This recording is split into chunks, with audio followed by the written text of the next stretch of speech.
Welcome back. This next video on electric ukulele playing is about Blood on the Rooftops by Genesis. I'm going to give you lots of Genesis in these tutorials because it's my favorite band, and this is a slightly dark but affectionately funny song about an elderly couple that can't relate to the terrible news on television, so they process it as another movie or TV show.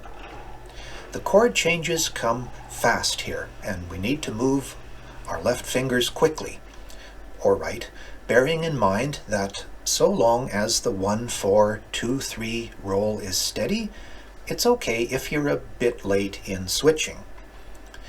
In this recording, it's winter, and seasonal changes can do funny things to acoustic instruments. This is a chunk of candlewood, and it doesn't respond so much to temperature changes, but it might be a good time for new strings. Tune your uke and let's go. Though your eyes see shipwrecked sailors, you're still dry. The outlook's fine, the waves might have some rain. Say